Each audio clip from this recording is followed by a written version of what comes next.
First ever factory outlet Mukunda jewellery KPHB Kothapet Khammam Somajiguda Hanamkonda. నమస్తే రమ్మగారు. నమస్తే జయ. రమ్మగారు, అబద్ధాలు చెప్తే ఆడపిల్లలు పుడతారంటారు, నిజమేనండి? ఏమో జయ, నీకేమో ఓ కూతురు ఉంది. అదే కదా, మేము ముగ్గురు ఆడపిల్లలు. మేమేమో 8 మంది ఆడపిల్లలం. మరి మేము 8 మంది ఉన్నాం కదా, మరి చెప్పలేం. అసలు ఎందుకు వచ్చిందంటారు ఈ సామెత? ఇది ఎప్పుడు వచ్చి ఉండొచ్చు, కలియుగ ప్రారంభంలో చెప్పుంటారు. అవునండి. ఏంటంటే అబద్ధం ఆడద్దు అని చెప్తే జనాలు వినరు, భయపెడితే వింటారు. కాకపోతే ఆడపిల్ల పుడుతుంది అంటే భయపడతారా అని వస్తుంది ప్రశ్న.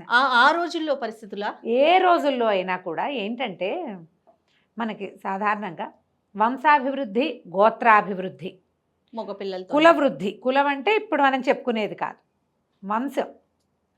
అది దేని వల్ల కుదురుతుంది? మగపిల్లల వల్ల కుదురుతుంది. ఎందుకంటే మగపిల్లలు మన గోత్రాన్ని క్యారీ చేస్తూ ముందుకు తీసుకెళ్తారు. ఆడపిల్ల ఇంకొక గోత్రాభివృద్ధికి యూజ్ అవుతుంది. మన సిస్టమ్ అది కదా. అలా ఎందుకు, మా ఇంటి పేరే నేను ఎందుకు రాసుకోకూడదు అని అడిగితే మనం ఏం చెప్పలేకపోతాం. మా ఇంటి పేరే రాసుకుంటాను, మా నాన్న గోత్రమే నేను ఉంచుకుంటాను అని ఈ రోజుల్లో ఆడపిల్లలు చెప్తున్నారు, మా నాన్న గోత్రం చెప్పుకుంటాను అని. ఇది కుదరదు. ఏంటంటే మనకి ప్రధానమైంది బీజం ప్రధానం. ఏవో రకరకాల మాటలు పెద్దవాళ్ళు చెప్తారు, దాని మీద అంత డిస్కషన్కి వెళ్ళకూడదు. మన సిస్టము ఆడపిల్లని ఒక ఇంటికి ఇవ్వటం. వివాహ మంత్రాలలో ఖచ్చితంగా గోత్ర పరివర్తన చేస్తారు. కన్యావరణలు అవి చెప్పేటప్పుడు ఏం చెప్తారు? ఫలానా గోత్రంలో పుట్టినటువంటి ఫలానా ఆయన మునిమనవడు, ఫలానా ఆయన మనవడు, ఫలానా ఆయన కొడుకు అయినటువంటి ఈ పిల్లాడికి మళ్ళీ ఫలానా గోత్రంలో పుట్టిన ఆయన మనవరాలు, ఫలానా ఆయన మునిమనవరాలు, మనవరాలు, తర్వాత కూతురు అయినటువంటి ఈ పిల్లని ఇచ్చి పెళ్లి చేస్తున్నామని వాళ్ళవి 3 వీళ్ళవి 3 చెప్తారు. ఈ చెప్పిన తర్వాత ఈ అమ్మాయిని ఈయనకి ఇవ్వటం వల్ల సాక్షాత్ మహాలక్ష్మి కన్య అయినటువంటి కన్యని నారాయణ స్వరూపుడైన వరుడికి ఇచ్చి వివాహం చేసి ఈ అమ్మాయిని ఈ గోత్రంలో కలుపుతారు. మనకి వైదిక వివాహ క్రతువులో క్లియర్గా కనపడుతుంది అది. గౌరీ పూజ తర్వాత, కాళ్ళు కడగటానికి ముందే, వివాహం అయ్యాక అమ్మాయి ఆ గోత్రానికి చెందిపోతుంది. నువ్వు ఇంటి పేరు మార్చుకుంటే మార్చుకో, లేకపోతే లేదు. గోత్రం మాత్రం మారిపోయినట్లే. ఇప్పుడు ఈ ఆడపిల్లని కంటే అమ్మాయి ఇంకొకటి గోత్రానికి వెళ్ళిపోతుంది. వాళ్ళ వంశాభివృద్ధి జరుగుతుంది, కానీ వీళ్ళ వంశాభివృద్ధి జరగదు. ఆడపిల్లలు పుట్టకూడదని కాదు, ఆడపిల్లలే పుట్టకూడదు, అందరూ ఆడపిల్లలే. అయితే ఈ గోత్రాభివృద్ధి ఎట్లా అవుతుంది? మన వంశం, మన ఇల్లు, మన వాకిలి ఎలా వెళ్తాయి? ముందుకెళ్ళాలి కదా. ఈ ముందుకెళ్ళటం కోసం అందుకని ఏం చేసేవాళ్ళు, భయపెడితే వింటాం మనం. అవును, కళ్ళు పోతాయి అని చెప్తారు. పోతాయో పోతాయో చూద్దామని ఎవడైనా అనుకుంటాడు. నష్టం వస్తుంది, దరిద్రం చుట్టుకుంటుంది, లక్ష్మి రాదు, ఇలాంటివి చెప్తే కదా భయపెడితే వింటారు. కాబట్టి అబద్ధాలు ఎక్కువ ఆడితే, అబద్ధాలు ఆడుతుంటే ఆడపిల్లలు పుడతారు అని. అబద్ధం ఆడితే ఎన్ని రకాల సమస్యలో వస్తాయి. ముందు అబద్ధాన్ని కవర్ చేయడానికి ఎన్ని అబద్ధాలు ఆడాల్సి వస్తాయి, మళ్ళీ దాని వెనకాల ఇంకో డజన్ అబద్ధాలు ఆడాల్సి వస్తాయి. మళ్ళీ మరి 100 అబద్ధాలు ఆడైనా సరే ఓ పెళ్లి చేయాలి అలాంటివి చెప్తారు. అవును కదా. అంటే ఏంటి, కొన్ని ముఖ్యమైన సందర్భాన్ని బట్టి. ఇప్పుడు ఆడపిల్లలు పుడతారు అని ఎలా ఒప్పుకుంటాం మనం? అదే కదా, ఒప్పుకోలేం కదా. అవును. కాకపోతే ఇది మనకి చాలా విషయాలు ఇలా ఖచ్చితంగా చెప్తే కానీ, అంటే మనకి ఏమంటారు, దోషం గురించి చెప్తే కానీ మనం గుణాన్ని వినము. గుణదోషాలు పక్కన ఉంటాయి. ఇది పనికిరాదు అంటేనే మనం పనికొచ్చే విషయాన్ని వింటాం. అవును. అబద్ధం ఆడకుండా ఉన్నవాడికి సాక్షాత్తు మహాలక్ష్మే పుడుతుంది. మొదటి కాలంలో అసలు వరకట్నం భారతీయ సంప్రదాయం కానే కాదు. ఇప్పుడు వచ్చింది. మనం ఇప్పుడేం చేస్తున్నాం, అబద్ధం ఆడితే ఆడపిల్లలు పుడతారు, కట్నాలు ఇవ్వాల్సి వస్తుందని చెప్పుకుంటున్నారు ఇటీవల కాలంలో పిచ్చిమొహాలు. కాదు, అసలు వరకట్న సాంప్రదాయం భారతదేశంలో లేదు. మన సాంప్రదాయం కాదు, లేదు.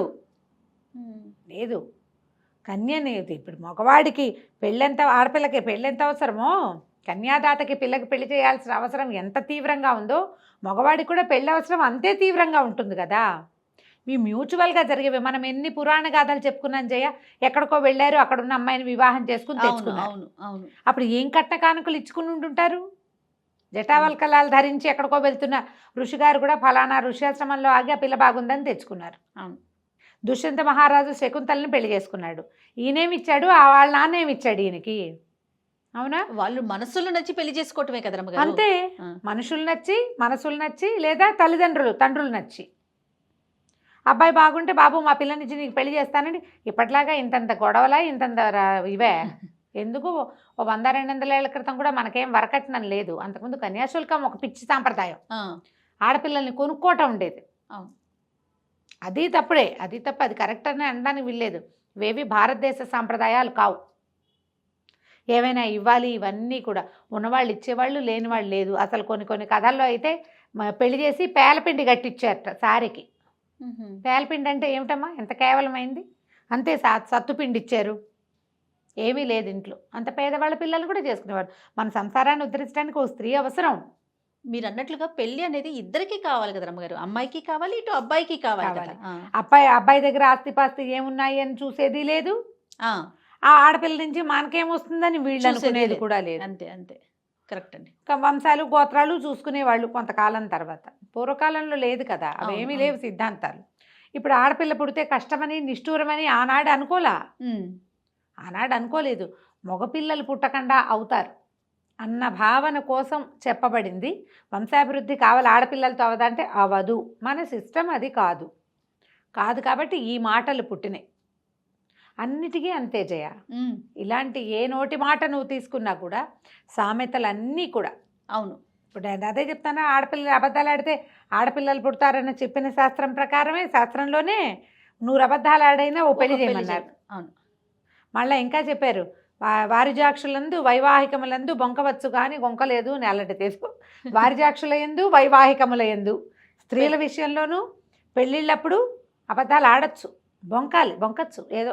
అవునవును నాకు తెలుసు, నేను చూశాను, అలాంటివేవో చెప్పేసేయచ్చు. ఈ 2 విషయాల్లో ఆడాళ్ళకు కూడా అబద్ధాలు చెప్పచ్చు అని చెప్పారు. మరి అదే కదా, మనం ఏం చేస్తాము, అలాంటి వాక్యాలు వినిపించుకోకుండా అబద్ధాలు ఆడితే ఆడపిల్లలు పుడతారా అన్న మాట మాత్రం మనం చెప్పుకుంటూ ఉంటాం. మనకి మంటగా ఉంటుంది. ఏంటి ఆడపిల్లలు పుడితే అంత తప్ప అనిపిస్తుంది. అవును, తప్పు కాదు.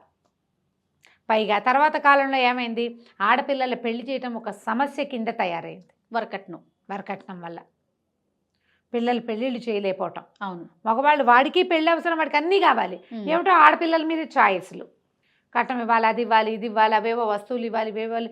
వీళ్ళ సంసారాన్ని ఉద్ధరించడానికి వచ్చే పిల్లకి డబ్బు ఇచ్చి వాళ్ళు ఎందుకు డబ్బు ఇవ్వాలి అనేది ఆలోచించేవాళ్ళు కాదు. అవునండి.